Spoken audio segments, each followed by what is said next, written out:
para njerë shumë përulësisht të kërkoja të paktën mua të mos më thërisi shoqëri civile, sepse nga shoqëria civile ka alë dhe oma e zeqja si Blegërina Maja tha në Surreli 3 orë dhe për vitri. Dhe edhe Lali Shportfiku nga shoqëria civile ka alë. Që do me thënë shoqëri civile? Do me thënë ai që nuk është tu të shoqëria imi civile, që është kulak? Që është? Armik populli? Nga kjo shoqëri civile në kanë partiçkat. U lodhë me shoqërinë civile. Jo, ka njerëz që luftojnë. Është çështje vullneti.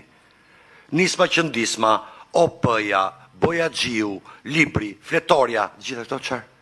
Shoqëri civile, çfarë do të thonë shoqëri civile? Ka politikë të mirë dhe të keqe. Nuk ka politikë të re dhe të vjetër. Gjitha këto energji të reja, fytyra të reja. Politika nuk është Mr. Albania. Nuk ka republikë të reja apo të vjetër. Ka republikë të mirë ose të keqe. Nuk ka asnjë sistemi kështu, sistemi ashtu. Sistemin e bën njerëzit dhe e zbatojnë njerëzit. Është çështje vullneti. Kaq. Nëse do rrim me këto stërhollimet leftisto, shpihapisto, ku dëgjon si i quajnë këta, s'kem përzgjedhur asgjë. Historia e opozitës për mua është një histori suksesi. Mbjetoi, ja doli sulmit të dytë më të egër mbas 45-s. Tani e keni në dorë ju, zotri, në doni një këshill ose një ide nga unë si Neritan, djali i këtij populli, ne jemi popull konservator. Gjëja e parë që bën shqiptari shtëpia. Bëuni e djathtë konservatore. Për mendimin tim, ky është sugjerimi im. Pastaj ju e dini vetë, jeni burra të mençur, keni kaq vite në politikë. Këtë mendoj. E para, e dyta, si fitohet shumë kollaj.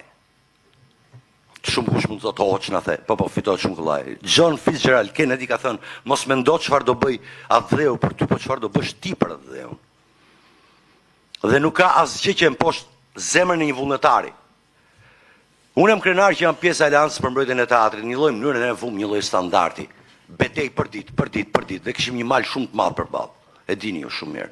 Kishim gangster, oligark, parlament kundër, qeveri kundër, bashki kundër, administrat kundër, ja dolëm vetëm duke ndrit aty për ditë. Sepse zemra ënë ishte vullnetare. Edhe se mposh dot, një vullnetar nuk e mposh dot. Nga ajo mori shembull Unaza e Madhe, nga ajo mori shembull Rrugica e Lirisë, rënja e Lalifikut, për ditë aty. Nuk të mposhtin dot. Sigurisht dhe alternativat duhen. Shqipëria nuk është e vjedhur, Shqipëria është e pastisur. Hajduti të mbledh parat dhe mjetet me ato gjërat me vlerë në shtëpi. Kurse këta e kanë vjedhur, kanë thyer dhe ato që s'u duan, i kanë zhvatur edhe suvan dhe e kanë djegur Shqipërinë. Shqipëria është në anarki moderne. Asgjë nuk funksionon. Parlamenti është qesharak, qeveria janë gjithë për hallën e vet, kush do vjedhë më shumë se tjetri, kush do rrim pushtet më gjatë, kush do korruptojë më shumë. Dhe ne merremi me paran. Paraja është elementi i fundit i korrupsionit. Korrupsioni fillon këtu dhe këtu. Në qoftë se zgjedhim njerëz me shpirt fort dhe me mendje të kthjellët, në qoftë se i shkohet qytetarit dhe shikohet drejtën e sy, atëherë fiton.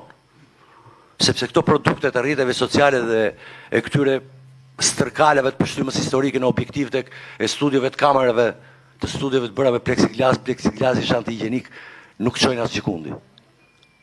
Qytetarit në krah, për ditë aty, edhe fiton. Unë këto dy gjëra sugjeroj. Një riformatim ideologjik, sepse në fund fare partitë janë bashkimi njerëzve që kanë të njëjtat ide dhe krijojnë një ideologji për të fituar. Këtë sugjeroj unë si Neritan. Edhe të mos ndalohet kurrë. Në fund fare, çdo gjë është çështje vullneti. Edhe rilindja e fundit që të mbyll, kërkoj ndjes, edhe rilindja është një fenomen njerëzor. Ka një fillim, ka dhe një fund, e dim të gjithë. Problemi është çfarë do bëjmë për më mirë, çfarë do bëjmë ne për vendin tonë. Kaq kisha. A mund ta marrim fjalën të ne, ju lutem, se i përzgjedh shumë këto minutat dhe të folurit.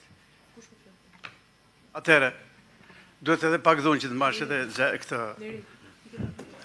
të flasësh.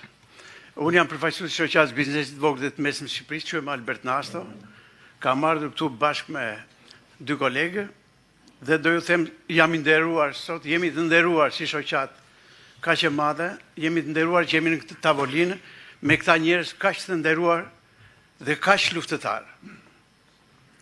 Po nis shpejt, sakt, ato 3 minutë që mos e kaloj, po them që biznesi është ditë e zezë sot për biznesin, që asnjë nuk e përmendi këtu, po e përmendun që u doq tregu i madh dje me 2000 biznese, me gjitha ato lekët ose ato të gjitha të mirat materiale që kishin financiare u doqën u lanë atje.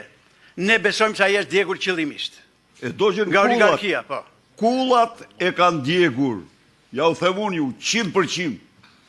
E doqën mafja e kullave, kokaina.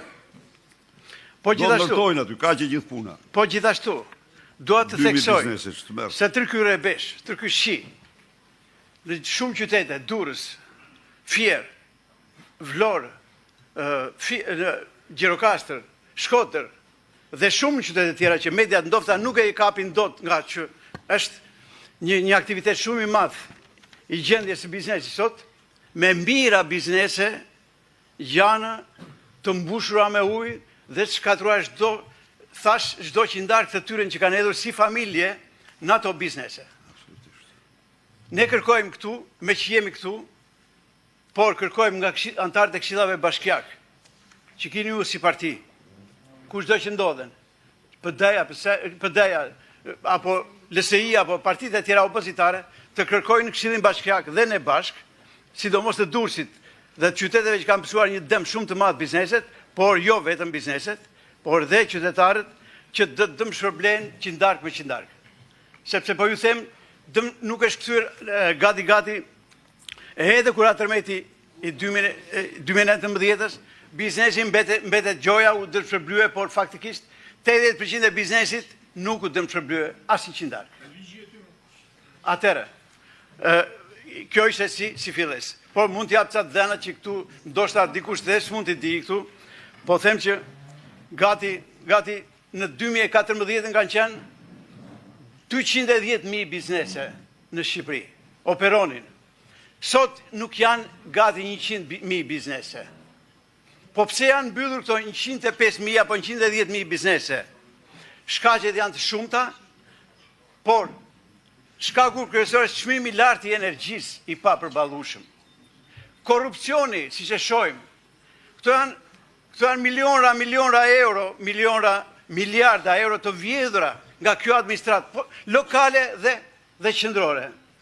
Po du t'ju japi shifrë prapë që ndoshta ekonomistët e dinë shumë mirë që gati 75% e taksave tona të mbledhura, të gjithëve ne, të subjekteve, të biznesit, të popullit, të qytetarëve, sot i merr administrata e pushtetit lokal.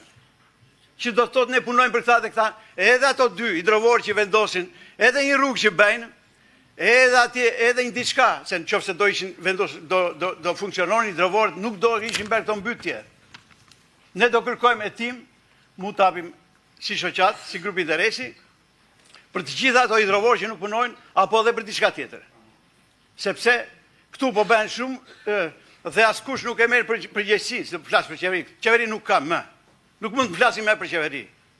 Këtu kemi ardhur japim një zgjidhje reale. Të japim zgjidhje reale çfarë do bëjmë nesër. Sepse mjaft më, boll më. Nuk ka nevojë që të dalim për konferenca të themi është vjedhur kaqja edhe aqe, kur e dim shumë mirë që këta kanë kjo oligarki e ushqimeve e të gjithave. Kjo oligarki sot po shkatron gjithçka.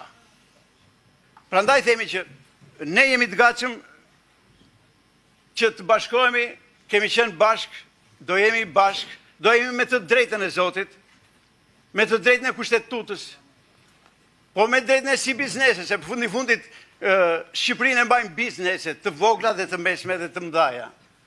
Po të mëdhajat përgjithsisht, se tha Zotin e Renzi, janë kthyer një oligarki.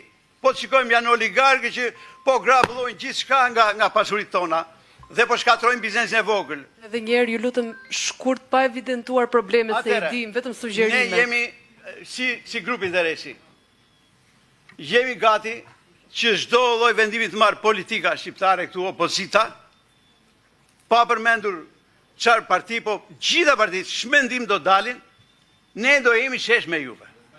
Për të mirën tonë dhe për të mirën e të gjithëve.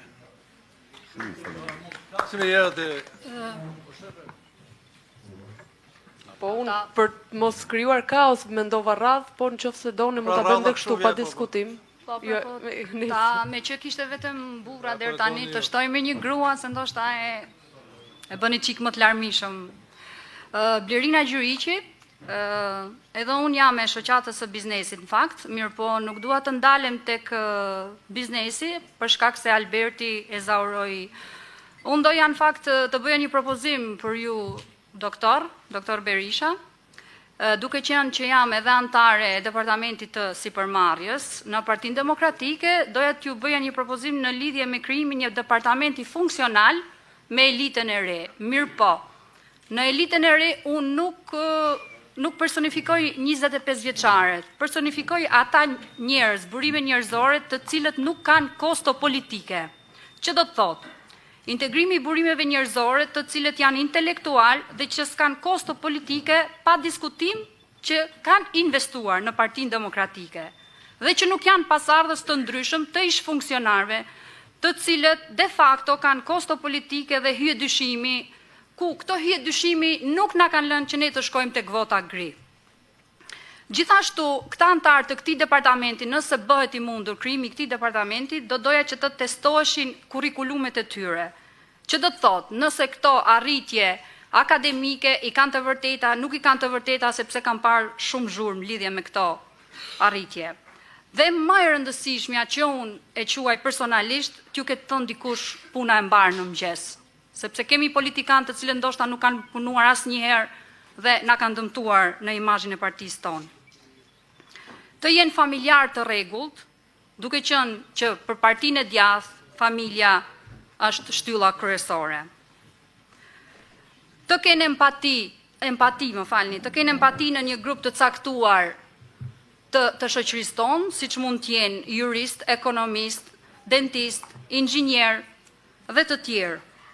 Dhe unë mendoj personalisht nëse formohet një ekip i tillë me meritokraci dhe pa qoka, mendoj që mund të krijojë një frym pozitive në Partinë Demokratike për zgjedhjet e 2029-s. Faleminderit.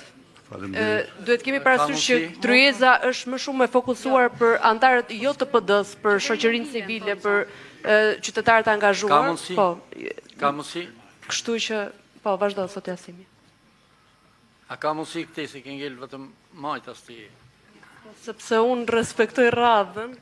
Jo më radhë, je vetëm majtas, nuk ka radhë. Po, që të vazhdo, unë jam djathtas, po, që të vazhdo të kështu shkurt, ju nuk respektoni kohën. Kemi për mosim ledhje PD-ja. Pa tjetër. Bëjmë departamente këtej, ne ka institucionet e veta Partia Demokratike. Nuk po flasin PD-ja këtu. Vazhdo. Okej, me sa kam kuptuar, kjo nuk është mbledhje që është mbledhje e PD-s ose ku diskutojnë problemet e PD-s dhe përzihet hallet e PD-s. Të paktën unë s'kam marrë këtu për këtë gjë, unë kam marrë me që jam ftu si një person që e ndjek politikën, e njeh edhe për dhënë një lloj mendimi pra sa kontributi çdo që të jetë sado modest, domethënë. Kështu që po e nis me këtë. Unë mendoj se duhet jemi shumë të sinqertë. Domethënë, problemi kryesor që ka sot opozita, dhe po flas për gjitha opozitat, jo thjesht Partia Demokratike, e kam më kollaj ta them të gjë se jam as antar i Partisë Demokratike, as i bashkëpangjitur në çdo lloj mënyre. Problemi kryesor që ka është problemi besueshmërisë. Do të thënë normalisht në çdo lloj vendi europian normal me demokraci sot në botë, me zgjedhje të lira dhe të ndeshme që ne se kemi, do të mjaftonte jo një opozitë e shkëlqyer, po thjesht një opozitë normale, mesatarisht, që regjimet të këtij lloji të fshiheshin jo thjesht nga pushteti, por edhe nga historia. Kështu që ky është burimi i parë që duhet kërkoj në fakt opozita apo flas në tërësi. Nga ana tjetër pastaj u mendoj që opozita, dhe prap flas gjithmonë opozita në tërësi, jo thjesht Partia Demokratike, nuk e ka luksin që të shmang nga radhët e veta ose të krijojë konflikte të brendshme ose çfarëdo lloj ndarje përçarje etj etj. Hiç në një rast pastaj si puna e marksistëve të Arlin Qorrit Lëvizjes Bashkë, jo është muhabet tjetër pastaj. Po flasim për atë. Nga pikpamja ime dhe hajduti më i madh në botë është më i preferuar raport me një komunist, me një marksist. Po e lejmë atë pjesë edhe ajo është e diskutueshme, edhe ata në fundit mund kontribuojnë nëse dëshirojnë, pavarësisht se e dim shumë mirë që nuk e kanë plan, kështu që s'ia vlen më lodh në atë aspekt. Çfarë bëhet me pjesët e tjera pastaj? Mendoj që Partia Demokratike dhe partitë e tjera do duhet të mblidheshin në fakt dhe diskutojnë jo me hartime, poezi e tjerë, dhe pa pas nevojë të trajtojnë, nxjerrin problemet e diskutimet, gjithë problemet që kemi këtu, edhe unë jam vetë si përmarrës për vështirësh, i dim shumë mirë. S'ka nevojë të diskutojmë se çfarë qeveri është kjo, e dim shumë mirë. Çështja është, unë mendoj që nëse do ketë një lloj bashkëpunimi, duhet ndërtuar mbi bazën e diçkaje konkrete, mbi bazën e një propozimi konkret, një platforme konkrete, bazë e cilës pse jo dhe më merri shumë mirë që dëgjova nga doktor Berisha atë më përpara, ato dy pikat e para, domethënë një, ajo që është themelore, çështja e zgjedhjeve të lira dhe të ndershme, se këtu fillon i gjithë diskutimi, dhe prandaj edhe ne sot kemi këtë që kemi këtë lloj situate dhe këtë lloj qeverisje, dhe dy pastaj pika e dytë që është gjithashtu shumë e rëndësishme, çështja e mbrojtjes dhe mbështetjes të sistemit të drejtësisë. Ktu PD-ja është me luhatje. Megjithatë, unë vetë kam konstatuar këto kohë të fundit që ka një lloj qëndrimi shumë më pozitiv, do duhet me apo qartë dhe tjerëve me sa duket se tek një pjesë e mediave akoma s'kan bërrit kjo gjë. Domethënë, shpresa sot institucionet më të besueshme në Shqipëri janë institucionet e drejtësisë. Shumë më larg partive. Domethënë, do PD-ja, SHEA-i, LAPA-i e tjerë, sot institucionet më të besueshme janë pikërisht këto. Dhe bashkëpunimi me partitë e tjera nuk është çështje luksi, është çështje domosdoshmërie. Pse?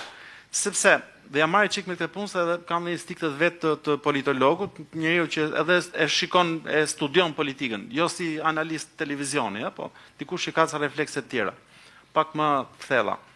Nga ato 150.000 votat që kanë marrë sot partitë e reja dhe të vogla, një pjesë e mirë atyre votave janë vota që s'do të shkonin kurrë tek e djathta. Te asnjë parti e djathtë. Janë vota që janë marrë në zona si ato që PD-ja e quajnë Stalingrad, në fakt, me shumë të drejtë, ja një sekond ta mbaroj. Kajsiu është në Bogota, është në Kolumbi, unë jam Ermalasimja. Tani, janë vota të cilat nuk do të shkojnë ndonjëherë tek e djathta sepse janë vota të majtëve të zgënjur. Në rastin më të mirë të janë njerëz që nuk thjesht abstenojnë dhe nuk votojnë.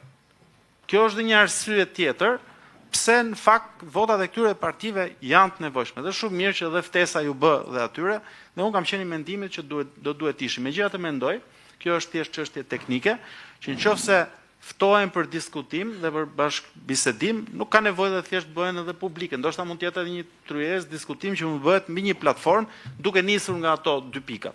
Por mendoj që duhet më tepër se sa kaq. Mendoj që duhet që Partia Demokratike të tregojë edhe një nivel besueshmërie, një nivel parimor më të lartë se sa ai që ka pasur deri më sot. Për shembull, nuk ka kuptim që Partia Demokratike ta lejojë veten që të shfaqet si bashkëpunuese me Partinë Socialiste për ndryshimin e kodit zgjedhor në kurrizë të partive të vogla dhe nga ana tjetër pastaj të ftoj këto parti të vogla për të bashkëpunuar. Ç'a kuptimi ka kjo? S'ka asnjë lloj kuptimi. Nëse PD-ja është e sinqertë tek bashkëpunimi, unë mendoj dhe është akoma në kohë, dhe hapi parë është bërë sepse në këtë moment nuk është bashkëpunuese, i ka pezulluar bashkëpunimin me sa diun në parlament, le ta vazhdoj këtë edhe një hap më tutje. Le ta denoncoj, le ta kundërshtoj ndryshimin e çfarëdo lloj forme të kodit zgjedhor që do të çonte në eliminimin e këtyre partive të vogla. Sepse nuk është çështja thjesht e atyre njerëzve Lapaj, Qorri, SHEA e tjerë. Nuk është këto parti nuk janë këto emra. Këto parti janë 150.000 shqiptarë si ne që jemi të gjithë këtu, që kanë të njëjtat halle si ne dhe që kanë vendosur të votojnë për ata dhe që duhen respektuar për këtë lloj gjëje. Do të them, mendoj që nëse PD-ja do të mbante një lloj qëndrimi të tillë parimor, kjo do të shtonte besueshmëri Partisë Demokratike dhe radh parë dhe gjithashtu pastaj dhe opozitës në tërësi do të silte dhe votat e atyre që janë të majtë dhe të zhgënjur. Më falni se po flas si politolog këtu. Kjo nuk është çështje besueshmërie, nuk është çështje kredibiliteti. Ka dhe një gjë tjetër. Po shikosh në shembujt nga historia dhe rajoni, Rumania është tipike. Ç'a ndodh në raste konkrete? Dhe ç'a është me shumë gjasa hapi i ardhshëm që do ndërmarrë edhe mazhoranca. Do të jetë jo shkrirja e SPAK-ut e tjerë, por me shumë gjasa ndryshimi i objekteve penale të punës SPAK-ut. Nëse hiqet sot, ndryshohet në kod, në ligj, shpërdorimi i detyrës, shkelja e barazisë në tendera, domethënë gjithë ata që sot e kanë sjellë gjendjen këtë lloj pike ku gjithçka vlon, skandalet kanë dalë dhe njerëzit tash i kanë kthyr syt pozitivisht nga opozita dhe po presin, s'do të kishte ndodhur kurrë. Po e trove, po e kastrove sistemin e drejtësisë duke ndryshuar objektin ligjor, e ke shkatru. Dhe unë mendoj që Partia Demokratike dhe partitë e tjera opozitare do duhet mbani një qëndrim shumë të fortë kur të vi momenti, po mendoj që në këto moment për këtë çështje. Nuk është çështje besueshmërie, Barova, është çështje besueshmërie dhe jo kreativiteti.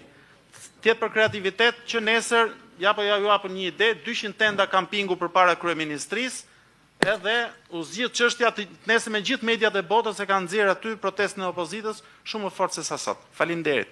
Më falni për zgjatën. Mund ta vazhdoj unë tani, të lutem. Më fal pak. Do flisni? Mundem? Më fal. Mundem ta vazhdoj pak, të lutem, se e kam iden në vazhdim të Ermalit. Okej. Se haruam të themi që 3 partitë që kanë refuzuar të vinë sot këtu janë parti parlamentare. Do me thënë, ato kanë arritur të futen në parlament.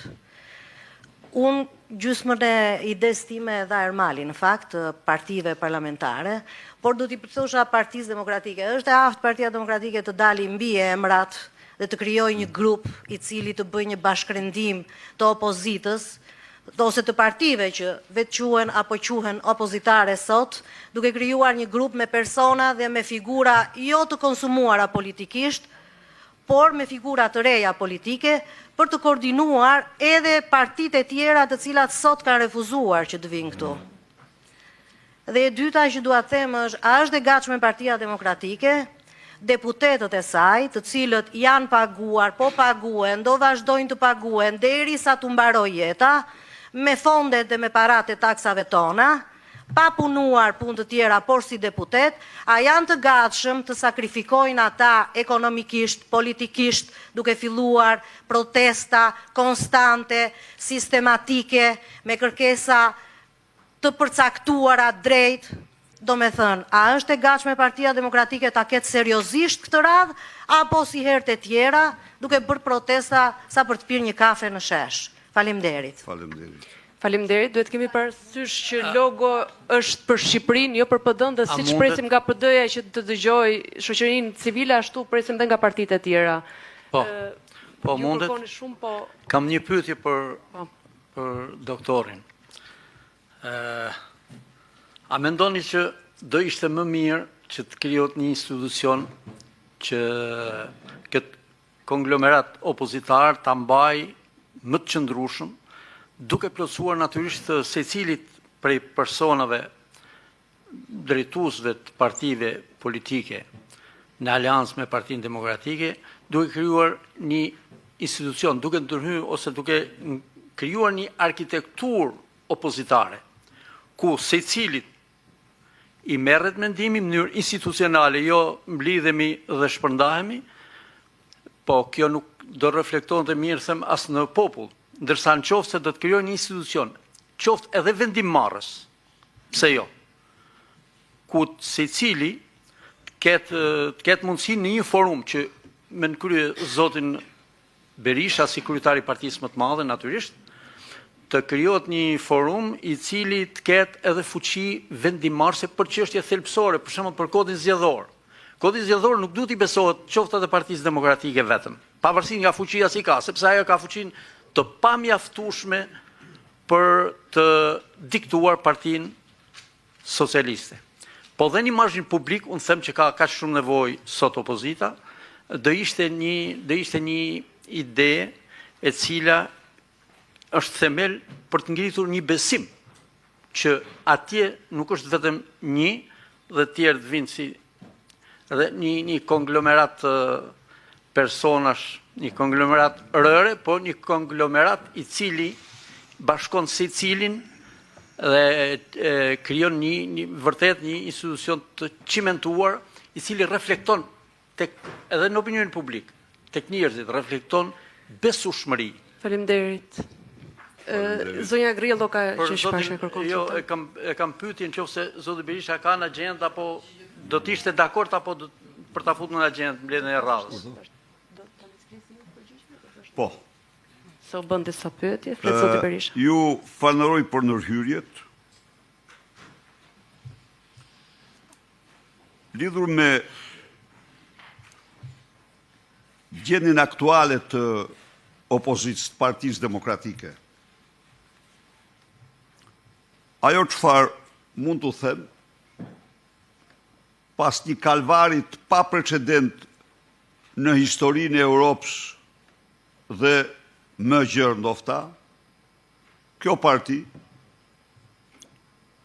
arriti të qëndrojë si opozitë e vërtet, s'pari, së dyti, arriti të ketë nga tetori i vitit 2024 gjerë në 5 dhjetor të vitit 2025 7 rezoluta ndërkombëtare të gjitha forcave politike të këtij planeti, të qendrës djathtë dhe djathtë të planetit Tokë, pa përjashtim, të federuar në organizatat më të mëdha të forcave politike, të cilat kanë denoncuar persekutimin politik dhe përdorimin e institucioneve kundër pluralizmit në Shqipëri nga Edi Rama, narkoshtetin shqiptar e ndërtuar nga Edi Rama dhe farsën elektorale të zhvilluar nga Edi Rama, farsat elektorale.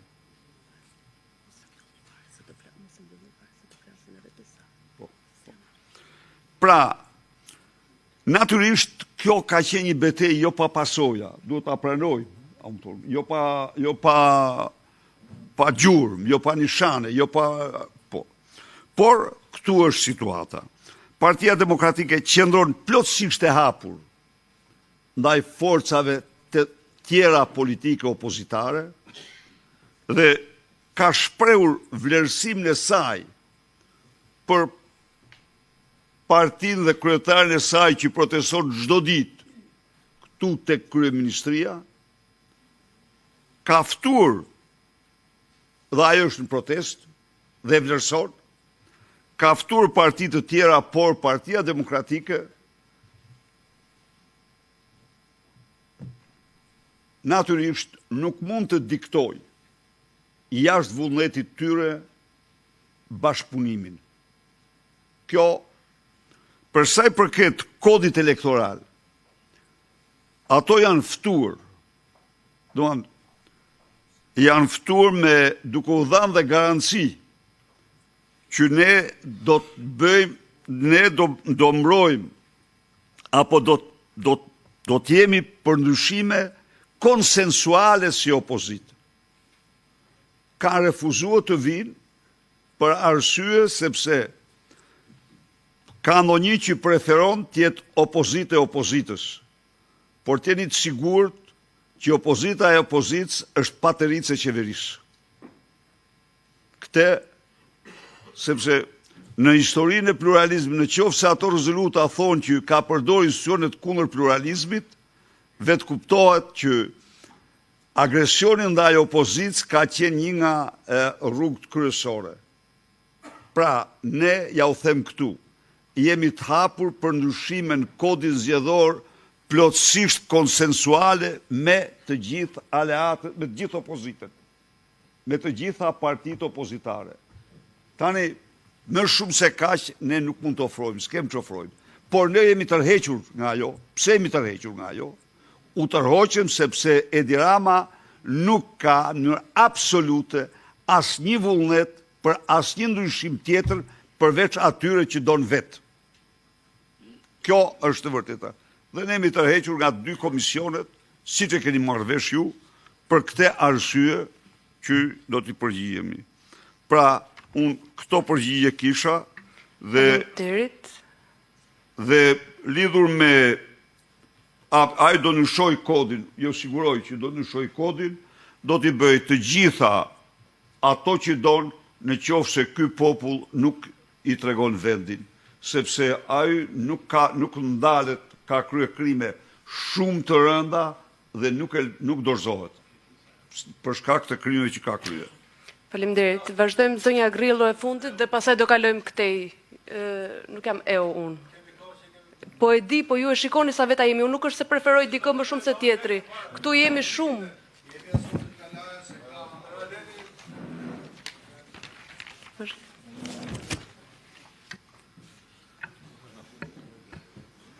Vetëm dy fjalë kam për të thënë. Se shikoj që ka shumë për të folur. Më mbështesim thirrjen e Partisë Demokratike të Shqipërisë në këtë situatë,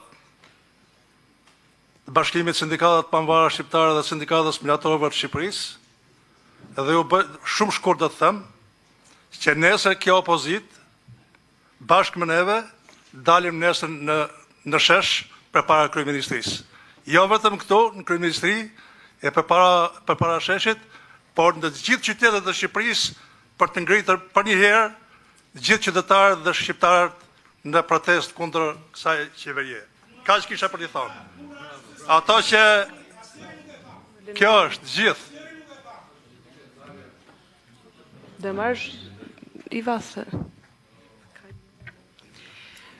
Mirëdite të gjithëve, quhem Iva Grillo. Në fakt unë nuk jetoj në Shqipëri, por jam e nderuar që jam sot këtu dhe mendoj ndoshta prezenca ime këtu mund të lexohet dhe si një prezencë simbolike për të treguar që në momentet aktuale që është vendi, duhet qëndresa, duhet kontributi i gjithë secilit.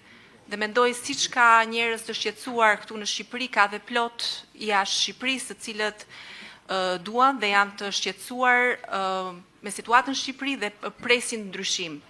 Rënien e një regjimi i cili ka kapur komplet shtetin. Për t'i rënë shkurt, unë në fakt doja të tregoja një lloj mbështetje për mënyrën qasjen e zotit Ermal Hasimja, ndoshta edhe të zonjës Meri Lika që foli pak më parë. Mendoj që është momenti që drejtuesit politik, të partive politike, qoftë këto opozitare, qoftë këto të mëdhaja, parti tradicionale, ashtu edhe ato të reja, ose lëvizjeve të reja, duhet përdorin të gjithë aftësitë e tyre si të leadershipit, ashtu edhe ndoshta negociatore, diplomatike e tjerë, për të krijuar frontin e përbashkët përballë regjimit. Ashtu siç i kërkohet në fakt Partisë Demokratike, që është partia më e madhe, këtu tashmë po flas si qytetare, unë nuk jam antare kësaj partie, mendoj që duhet i kërkohet me të njëjtën forcë edhe forcave të reja, partive të reja, për të pozicionuar në mënyrë shumë të qartë cili është objektivi tyre. Në qoftë se objektivi tyre është rënja e regjimit Rilindes dhe Ramës, atëherë mendoj që ka element ku mund të negociohet dhe mund të bihet dakord për mënyrën se si do t'i përballet do t'i qëndrojnë përballë këtij regjimi. Prandaj është shumë e rëndësishme që në fillim të qartësohen objektivat midis gjithë partive politike dhe e dyta pasaj është sigurisht peshën më të madhe mbajnë partitë tradicionale se si do të arrijnë ato që të tërheqin, të bëjnë bashkë të front opozitar i cili është i pa shmangshëm në këtë moment. Siç u tha dhe më përpara, nuk kemi luksin të humbasim asnjë vot, asnjë mbështetje, ndoshta s'ka ardhur punat e vota dhe nuk do vi për një kohë gjatë, po duhet mbështetja e të gjithëve. Në këtë rast mendoj jo vetëm protestat, por edhe rezistenca qytetare, siç e përmendi dhe zotëria pak më përpara, bllokim rrugësh, mbështetje të protestave që lindin në mënyrë spontane nga njerëzit, janë shumë të rëndësishme. Deputetët opozitar, aktivistët duhet jenë të gjithë aty ku ndodh një qëndresë, aty duhet jenë ata, nuk duhet të ketë vonesa, sepse vetëm kështu krijohet ajo, domethënë, masa kritike. Dhe për ta mbyllur në fund, sepse nuk dua ta zgjas, mendoj që është shumë e rëndësishme që të ketë një presion të vazhdueshëm ndaj faktorit ndërkombëtar si brenda në Shqipëri ashtu dhe jashtë, jo për të treguar kokfort, por për të bërë në mënyrë të qartë kërkesën që ashtu siç qëndrohet qeverisë së Ramës ose shtetit shqiptar kur mendohet që bën disa arritje, ashtu i duhet qëndruar dhe përballë dhe duhet bërë kritika ose më mirë distancim higienik i faktorit ndërkombëtar nga persona dhe nga element të korruptuar të qeverisë Rama, sepse nëse vazhdohet në mënyrë që, do të thënë, për arritjet i bëhen lavdrime, ndërsa për skandalet e mëdha qëndrohet gojë mbyllur, në këtë moment, do me thënë, pozicioni tyre jo vetëm është i kontaminuar, si thuash, por mendoj që është edhe një tradhti e madhe që i bëhet kontributeve të qytetarëve europian, aty nga ku jetoj dhe unë, të cilët ne mendojmë që ato kontribute, ato taksa që shkojnë për Bashkimin Evropian, shkojnë për të rritur mirëqenien e njerëzve, për rritur mirëqenien e Bashkimit Evropian, për ta bërë më të sigurt e tjerë e tjerë. Nëse nëpërmjet tyre ushqehet një narkoregjim, atëherë mendoj që përgjegjësia maksimale është dhe atyre njerëz që janë përfaqësues këtu në Shqipëri, që duhet të vënë alarmin, edhe pastaj edhe niveleve më të larta hierarkike. Prandaj do t'i këshilloja në mënyrë modeste të gjithë politikanëve shqiptarë që të mos kenë asnjë kompleks për të kërkuar një qëndrim shumë të qartë të faktorit ndërkombëtar përballë qeverisë Rama. Dhe kjo ishte, vjen keq ose zgjata pak më shumë. Gjëra që u thanë ndoshta s'është nevojë të përsëritem, kush e ndjen që ka për thënë diçka të re? Po, quhem Adriana Tolka, jam aktore në profesion dhe kam filluar angazhimin si qytetare në jetën politike në mbrojtje të kauzës së teatrit kombëtar. Dhe deri më sot nuk kam rreshtur. Do ta fokusoj dy gjëra të shkurt, do ta fokusoj fjalën time tek mosbesimi i thellë që është krijuar në shoqërinë shqiptare, ka mosbesim të qytetarit ndaj qytetarit, të qytetarit ndaj strukturave shtetërore, të qytetarit ndaj opozitës dhe në opozit me zvedi. Tani, për situatën e qeverisë u fol këtu,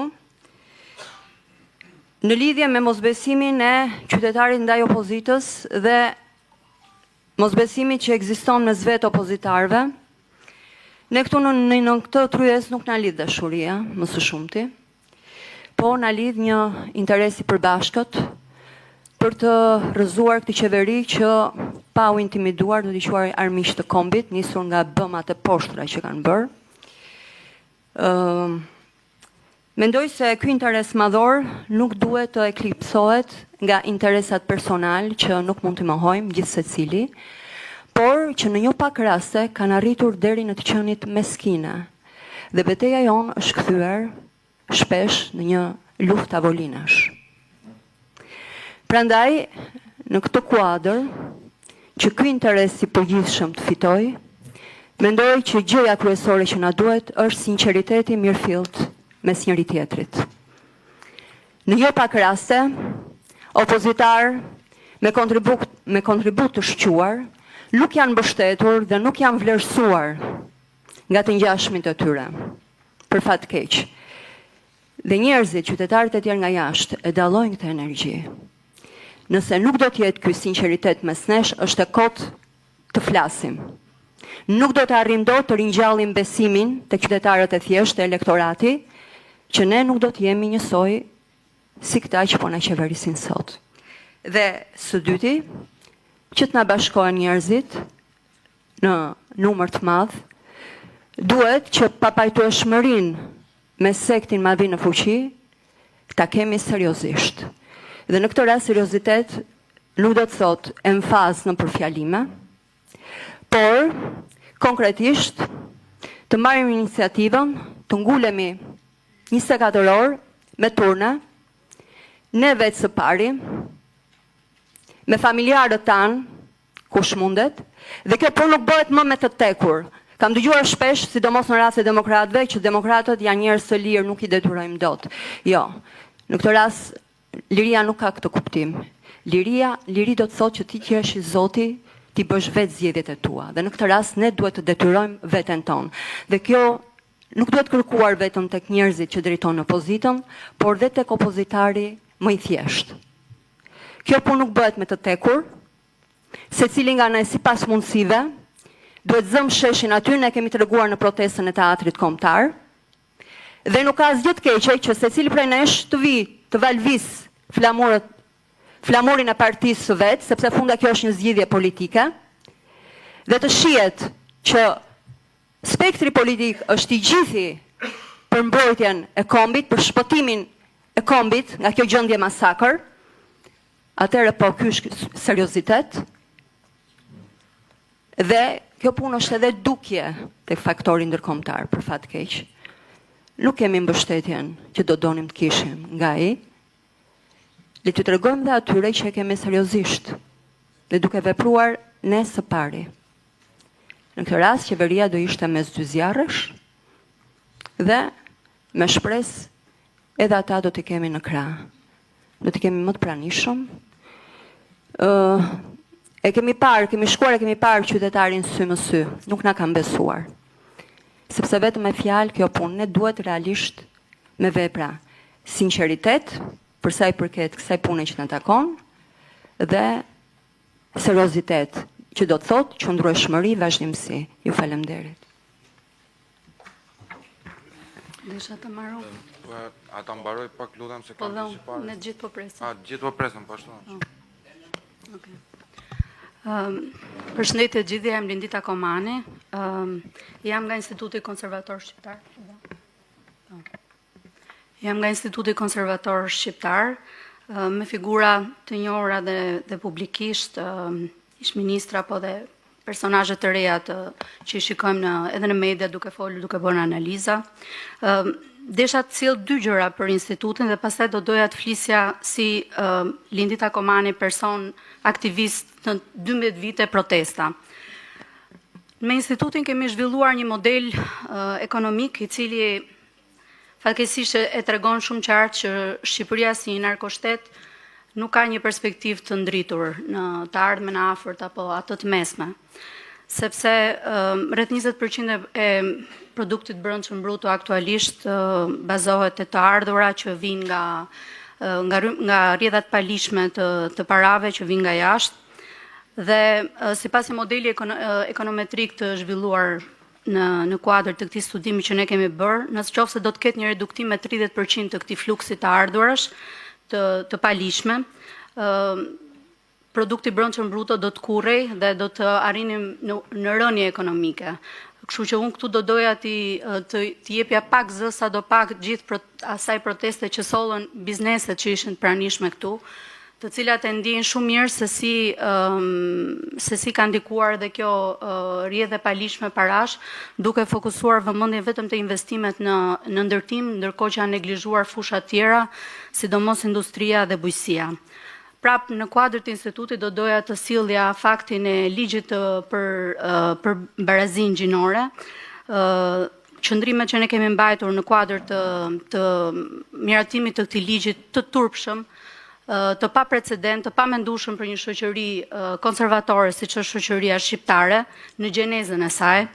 Dhe më vjen shumë mirë që pastori Akil Pano e solli këtë temë në këtë tavolinë që është shumë e rëndësishme, sepse kjo çështje mendoj që nuk ka përfunduar dhe duhet patjetër të ezaurohet edhe në gjykatën kushtetuese, sikurse ata e kanë çuar përpara me koalicionin për familjen.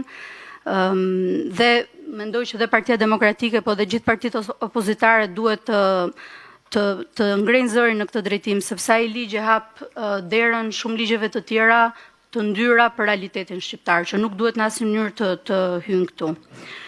Ndërkohë, si Lindita Komani aktiviste, që me protestën për armët kimike deri tek atë, le të themi, kulmimi, mendoj që ka qenë me protestën për teatrin, do të vijoja me shumë nga gjërat që u tha në këtë tavolinë. Së pari, përgëzoj jashtëzakonisht PD-n dhe kryetarin Sali Berisha për propozimin për një forum opozitar të zgjeruar, sikurse dhe zërat e tjerë që erdhën nga politika, që edhe nga zotja Simja dhe nga zonja Merilika, për të parë konkretisht se si mund të bëhet ky lloj forumi i zgjeruar, çfarë kompetencash duhet ketë e tjera. Gjë që mendoj që duhet bërë në dyert të mbyllura me partitë me njëra tjetrën që ta diskutojnë se si do të bëhet kjo. Ndërkohë unë mendoj që në këtë shoqëri ne secili duhet bëjë detyrat e veta.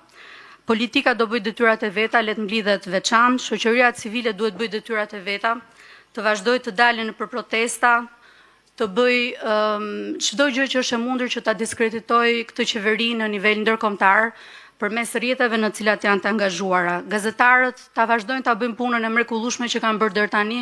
Unë shoh këtu gazetarin Basir Çollaku që është hero për mendimin tim. pash gazetarin Ola Xama, e cila po ashtu është heroin në llojin e vet. E të tjerë që mund të jenë këtu, zoti Shpengashi, shoq është këtu, po ashtu ishte Beti Njuma, secili prej tyre ta vazhdoi ta bëj këtë punë. Personat publiku, mendoj Florian Bine është shumë e rëndësishme që ka ardhur te kjo tavolinë, sepse ka zë shumë të fortë dhe ishte edhe kandidat i diskutuar edhe i mbështetur madje edhe nga Partia Demokratike. Në qoftë se secili prej nesh do ta bënte këtë gjë, do të ishte shumë mirë dhe unë mendoj që ne duhet të mblidhemi të gjithë në shesh. Aty ku është vendi për ne tani aktualisht që t'jemi, sepse tavolinat kanë punën e tyre, janë shumë të rëndësishme, por pa u plotësuar me sheshin, pa u plotësuar me protestën, sikurse ne kemi parë 24 orë në ditë 10 muaj të teatri kombëtar pa ndalim, ku është dhënë një shembull i jashtëzakonshëm, dhe unë mendoj dhe po jepet dhe tani në bulevard me protestën që po bëhet, që u nis nga Adriatik Lapaj, po që ka mjaft qytetar që kanë marrë pjesë në të, që duhet vazhdoj. Dhe në qoftë se qëndrohet në shesh, unë kam shkuar aty, madje kam folur edhe një herë, dhe kam folur si mbështetëse Partisë Demokratike. Në qoftë se qëndrohet në shesh dhe flitet me ata njerëz, kuptohet që vërtet nuk na ndan asnjë gjë, pra nuk ka lidhje a janë ata Shqipëria bëhet, apo janë shumë qytetarë që janë pjesë asaj proteste sepse duan që të ndodhi diçka. Të gjithë kanë një qëllim përbashkët, duan ta shohin që ky shtet mafios duhet marrë fund, kjo qeveri duhet rrëzohet. Prandaj është shumë e rëndësishme që të gjithë bashkohemi dhe secili të bëjë detyrën e vet dhe të gjithë bashk mendojmë me kalimin e kohës, ndoshta jo në mënyrë të sforcuar menjëherë me një tavolinë, po në harkun e një muaj, 2 muaj, shumë mendoj që ka hapësirë për të bërë ndryshime të jashtëzakonshme. Faleminderit. M'falni. A mund ta marr fjalën unë se duhet marr fëmijët nga shkolla? M'falni. Do ju harxoj vetëm 30 sekonda. Radh parë shumë faleminderit që më keni bërë pjesë këtij takimi, ndihet vërtet i privilegjuar. E dyta, unë mendoj që arsyeja pse jemi në këtë takim është sepse të gjithë ne, edhe ata që na shohin nga shtëpia, kush më shumë, kush më pak, nuk kemi bërë mjaftueshëm. Dhe gjatë gjithë kësaj kohe kemi harxuar kohë duke parë nga njëri tjetri jo ku ngjajmë, po ku dallojmë. Dhe në këtë kohë që ka ardhur, mendoj se gjëja më e rëndësishme për të bërë është që për ta pranuar njëri tjetrin ashtu siç jemi të ndryshëm dhe mos të presim nga njëri tjetri që unë do bashkëpunoj me ty, po more ti formën time ose unë formën tënde etj. Me radhë. Sepse jemi marr mjaftueshëm në përkëmb, jemi shar mjaftueshëm në përgojë, jemi marr mjaftueshëm në përsysh. Tani o duhet merremi vesh ose nuk duhet qami pastaj nëse do na marrin qaf. Faleminderit, kaq kisha për të thënë. Edhe më falni që po iki, po duhet të marr fëmijët.